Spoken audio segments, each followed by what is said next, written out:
ஈராக்கில் உள்நாட்டு போர் தொடர்ந்து வரும் நிலையில் அங்குள்ள தமிழகத்தைச் சேர்ந்த செவிலியர்கள் மருத்துவமனைகளிலேயே தஞ்சமடைந்துள்ளனர். ஈராக்கில் கிளர்ச்சியாளர்கள் வசமுள்ள பகுதியில் சிக்கியுள்ள தூத்துக்குடியைச் சேர்ந்த ரெஜிமா ஜெரோஸ் மோனிகா நம்முடன் தொலைபேசியில் தொடர்பில் இருக்கிறார். அவருடன் பேசலாம். வணக்கம்மா. வணக்கம் மேடம். நீங்க ஈராக்கில் பதற்றமான சூழ்நிலை நிலவும் வேளையில நீங்க பாதுகாப்பான பகுதியில இருக்கீங்களா? உங்களோட எத்தனை பேர் மருத்துவமனையில தஞ்சமடைந்திருக்காங்க? எங்களோட மருத்துவமனையில நாங்க 46 நர்சஸ் இங்க ஒர்க் பண்ணிட்டு இருக்கோம். நாங்க ஒர்க் பண்ற ஹாஸ்பிட்டல்ல தான் நாங்க இப்ப இருக்கோம். தொடர்ந்து பேசுங்கம்மா. நாங்க ஒர்க் பண்ற ஹாஸ்பிட்டல்ல தான் இங்க இருந்துட்டு இருக்கோம். நான் டிகிரி டீச்சிங் ஹாஸ்பிட்டல்ல ஒர்க் பண்ணிட்டு இருக்கேன். நீங்க மருத்துவமனையிலே தஞ்சம் அடைந்திருக்கிறதுனால உங்களுக்கு தேவையான உணவு, தண்ணீர் போன்ற அடிப்படை வசதிகள் மருத்துவமனையில இருக்கா? உங்களுக்கு தேவையான உதவிகள் அங்க கிடைக்குதாமா? மருத்துவமனையில இருந்து எங்களுக்கு சாப்பாடு எல்லாமே தராங்க. நெக்ஸ்ட் இங்க ரெட் கிராஸ்ல இருந்து வந்தோம். எங்களுக்கு எல்லாம் பார்த்து எங்களுக்கு என்ன தேவையோ கேட்டு அதெல்லாம் தந்துட்டு போறாங்க. அடுத்ததா உங்களை பாதுகாப்பாக சொந்த ஊர் அனுப்பி வைக்க நடவடிக்கை எடுக்கப்பட்டுள்ளதா? அது பற்றிய விவரங்கள் உங்களுக்கு ஏதாவது தெரியுமாமா? எங்களை இந்தியன் எம்பசில இருந்து கான்டாக்ட் பண்ணிட்டு இருக்காங்க. எல்லாருமே ரெட் கிராஸ்ல இருந்து எங்களை வெளியே பாதுகாப்பான இடத்துக்கு சேஞ்ச் பண்ணி எங்களை இந்தியால அனுப்புறதுக்கு எல்லா நடவடிக்கை எடுத்துட்டு இருக்காங்க. பட் இங்க ரோடு மொத்தமா பிளாக்கா இருக்கிறதுனால அவங்களால எங்களை வெளியே கொண்டு வர முடியல. நீங்க இருக்கிற அந்த மருத்துவமனைக்கு கிட்ட கிளர்ச்சியாளர்கள் யாராவது இருக்காங்களா? அது குறித்து உங்களுக்கு ஏதாவது விஷயம் தெரிய வந்திருக்கா? நாங்க ஹாஸ்பிட்டல் விட்டு வெளியே போகாததுனால எங்களுக்கு வெளியே அவுட் சைடு ஹாஸ்பிட்டல் என்ன நடக்குது எங்களுக்கு தெரியாது. தற்போது நீங்க மருத்துவமனையிலே தஞ்சமடைந்து சிக்கி இருக்கீங்க. நீங்க அரசுக்கு என்ன கோரிக்கைகளை முன்வைக்க விரும்புறீங்கம்மா?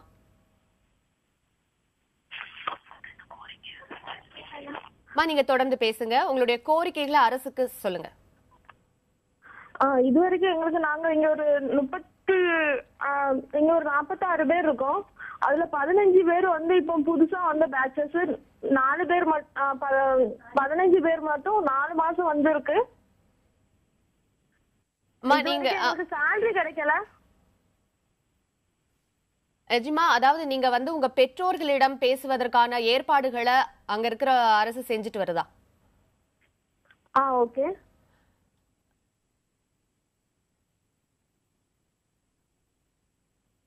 அம்மா, நீங்க குடும்பத்தோட பேசுறதுக்கான வாய்ப்புகளை அங்க இருக்கிற அரசு செஞ்சுட்டு வருதா, உதவிகளை?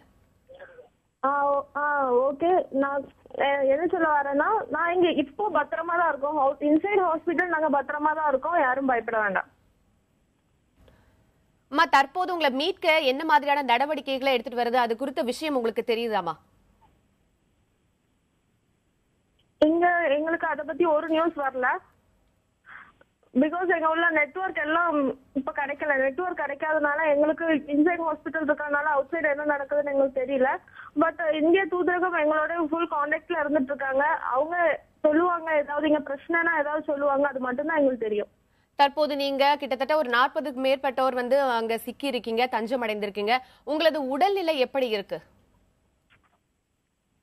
எங்க உடல்நிலை எங்க ஹாஸ்பிட்டல்ல இருக்கிறதுனால எங்களுக்கு இங்க ஒரு பிரச்சனையும் இல்ல.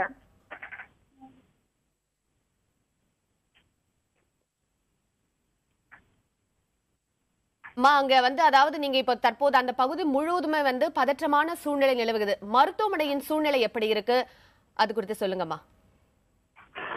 மருத்துவமனை சூழ்நிலை, நாங்க இப்ப டியூட்டிக்கு யாருமே போகிறது இல்ல. நாங்க எங்க ரூம்ல மட்டும்தான் இருக்கோம். அந்த மருத்துவமனையில நோயாளிகள் குறித்த நிலவரம் சொல்லுங்கம்மா.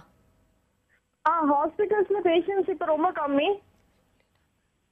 ஒரு 2 பிளாக் மட்டும் தான் ஓபன் பண்ணி ஹாஸ்பிட்டல்ல பேஷண்ட்ஸ் பார்த்துட்டு இருக்காங்க. பட் இந்தியன்ஸ் யாருமே நாங்க இப்ப டியூட்டிக்கு அங்க போறது இல்ல.